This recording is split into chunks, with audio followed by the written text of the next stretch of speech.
Berjumpa kembali di topik perkuliahan pemodelan geospasial.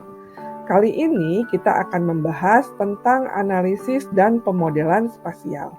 Bersama saya, Dian Handiani, sebagai pemandu dalam perkuliahan ini. Analisis spasial merupakan teknik analisis yang fokus mencari pola dan menjelaskan pola tersebut di suatu area atau lokasi.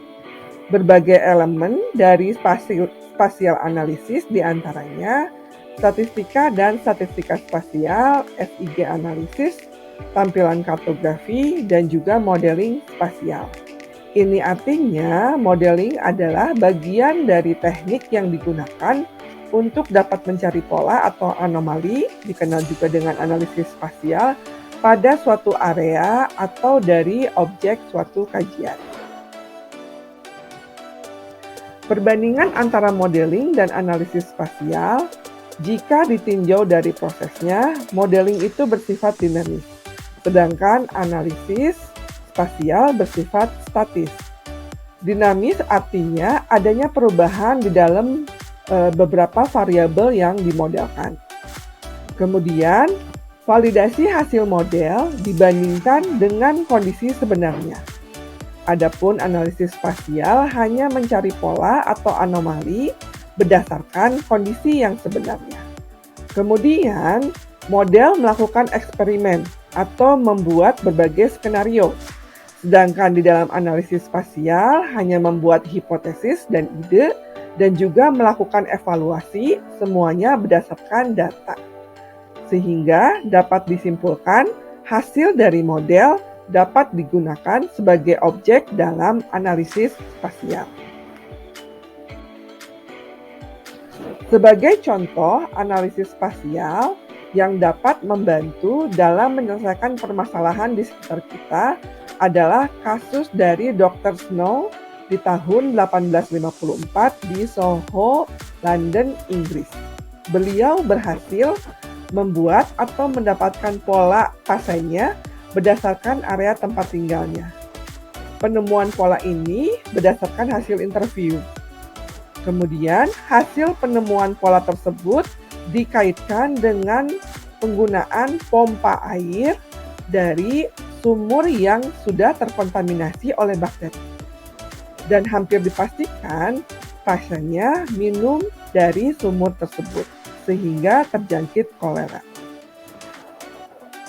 Selanjutnya, dengan mengganti pegangan atau handle dari pompa tersebut, ternyata telah menyelamatkan banyak nyawa dari pasiennya akibat penyakit kolera.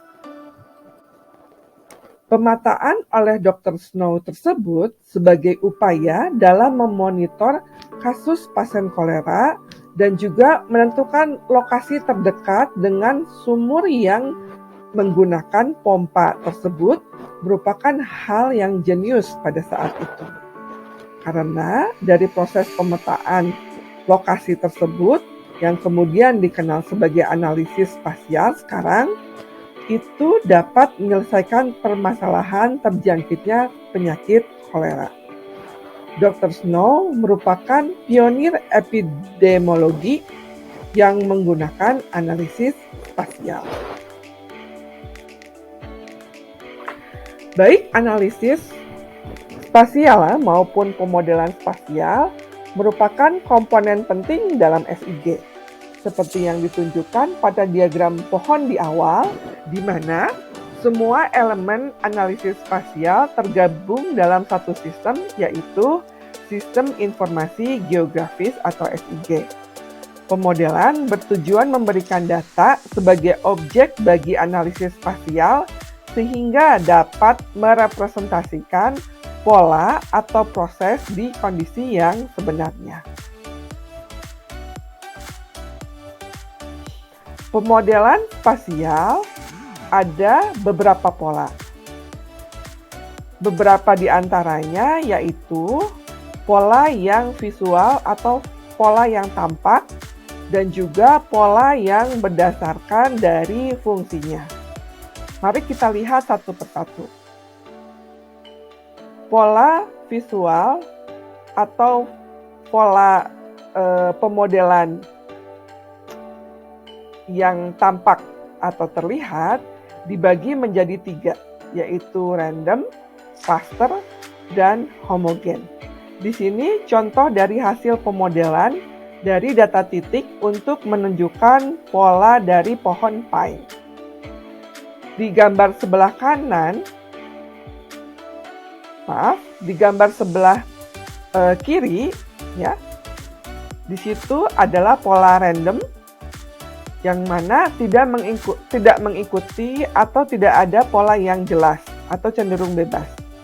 Di gambar tengah, pola pohon terklaster pada beberapa bagian, di mana satu bagian dengan bagian lainnya tidak menunjukkan jumlah pohon yang sama. Sedangkan terakhir, gambar paling kanan, pola pohonnya berbentuk homogen atau seragam, menunjukkan pohon terdistribusi di semua area, di mana tidak menunjukkan pola yang abstrak dan juga tidak menumpuk seperti pada pola cluster. Oke, kalau kita lihat dari pola yang dibuat oleh Dr. Snow, di sini terlihat kalau peta pasien yang terkena kolera tersebut menunjukkan pola yang tercluster. Sehingga dari pola tersebut dapat diidentifikasi mana area dengan kondisi pasien tinggi dan juga mana area dengan kondisi pasien yang rendah atau tidak ada. Berikutnya, pola pemodelan spasial yang berdasarkan fungsinya. Di sini diberikan contoh beberapa area dengan fungsi yang berbeda-beda. Dari bagian bawah kita lihat line use atau land cover memiliki pola yang berbeda dengan landscape urban dan juga berbeda dengan zona urban. Lalu makin ke atas berbeda pula dengan pola area terbangun. Lalu di bagian puncak akan berbeda juga polanya berdasarkan dari suatu kota. Kalau dilihat di sini, tahapan-tahapan tersebut atau perbedaan pola tersebut berdasarkan dari fungsi masing-masing area. Jadi bisa disimpulkan bahwa pola dari area-area tersebut berdasarkan dari fungsinya.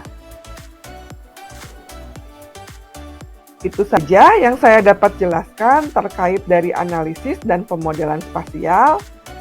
Jika ada pertanyaan, nanti kita bisa diskusikan di kelas bersama-sama.